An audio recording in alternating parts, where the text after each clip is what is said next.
Пару ложек муки из общего количества, 7 граммов сухих дрожжей и немного сахара из общих 70 грамм. Размешиваем вместе с теплым молоком температурой около 38 градусов.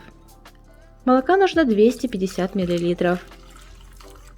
Накрываем все это, оставляем на 10 минут. Это нужно для того, чтобы дрожжи активировались раньше, чем мы добавим сдобу, которая, соответственно, будет замедлять их рост. Размешиваем. Всыпаем еще немного муки, оставшийся сахар и 3 грамма соли. Хочу сказать о том, что количество дрожжей всегда в тесте зависит от количества сдобы. Чем больше будет сдобы, тем больше понадобится дрожжей. Подсыпаем муку, оставляя около 3 столовых ложек. Как раз тесто станет гуще. Можно добавлять в тесто мягкое нерастопленное сливочное масло в количестве 70 грамм. Именно сливочное масло, которое постояло при комнатной температуре, не растопленное в микроволновке или на плите, сделает тесто максимально вкусным и мягким. Начнем замешивать тесто руками до однородной, мягкой и гладкой структуры. При необходимости досыпаю еще муку. Понадобилось на 400 граммов муки 7 граммов сухих дрожжей. Если добавить меньше дрожжей, к примеру 5 грамм, то тесту понадобится для подъема больше времени, около 2 часов, а возможно ему просто не хватит силы на этот подъем. К тому же мы его еще будем прослаивать. В итоге тесто должно быть мягким, приятным, гладким на ощупь. Ничуть не липнет к рукам. Накрываем его, ставим миску с тестом в теплое место, до увеличения в объеме минимум в 2 раза. За 5 минут до готовности теста мягкое сливочное масло в количестве 70 грамм смешиваем с сахаром в таком же количестве и корицей молотой. Нужна чайная ложка, это 3 грамма. Вместо корицы можете взять чуть меньше кардамона молотого или вовсе смешать сахар с маслом и измельченными орехами, если не любите корицу. Спустя 1 час и 20 минут тесто выбродило. Хорошо поднялось, оно не липнет к рукам.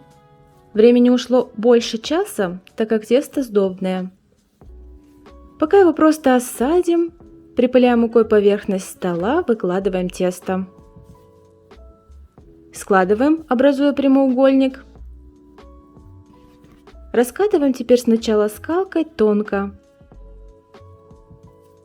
но не слишком. Прозрачное тесто не должно быть.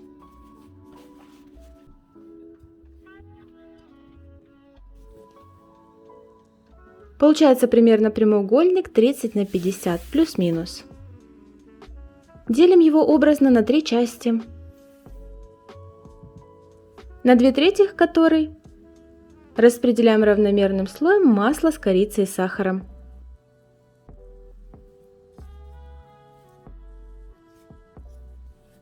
Теперь тесто нужно сложить. Сначала сверху часть без масляной прослойки и после на нее часть 3 вместе с маслом, корицей и сахаром.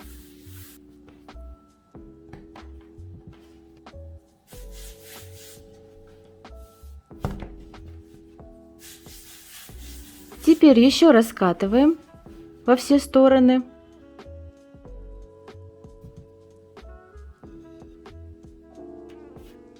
Делим на 9 полосок.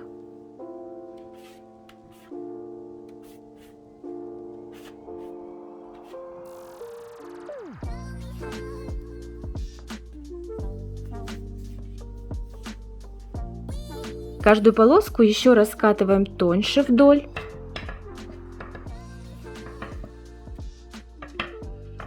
Разрезаем на 2 одинаковые части.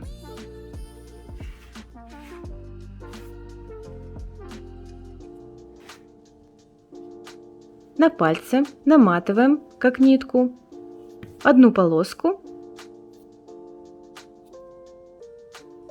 и затем поперек обматываем полоску второй половинкой, слегка ее растягивая.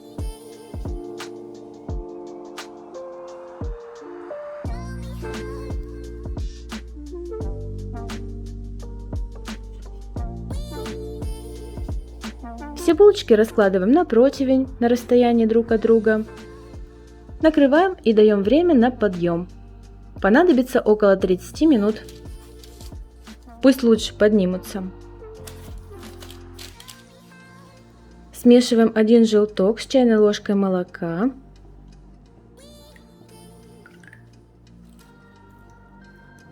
Смазываем булочки перед выпечкой.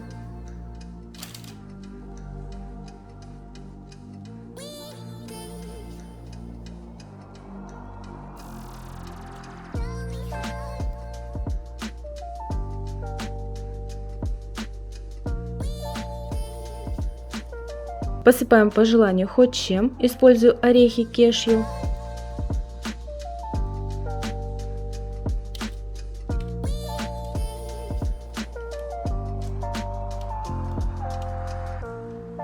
Отправляем в горячую духовку, температура выпечки 200 градусов.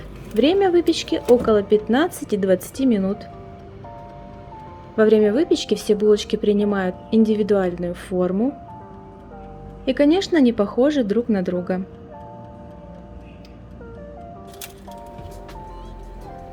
Аромат уже по всей кухне. Спустя 17 минут булочки подрумянились и готовы. Перекладываем их на решетку, чтобы они не отсырели снизу от горячего противня.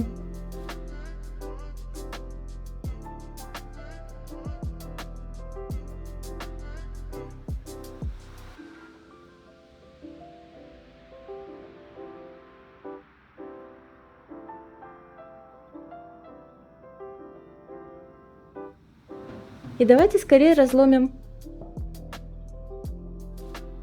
Но сначала посмотрите на их нежность.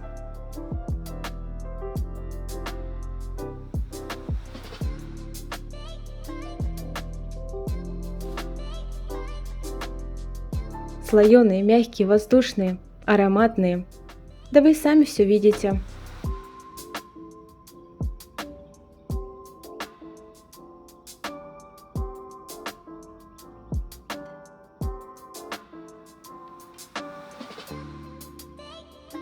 Ставьте нравится, делитесь прямо сейчас рецептом с друзьями, оставляйте комментарии, за что вам огромная благодарность. Это все помогает развивать канал. Прощаюсь с вами ненадолго, до нового видео, оно совсем скоро, пока!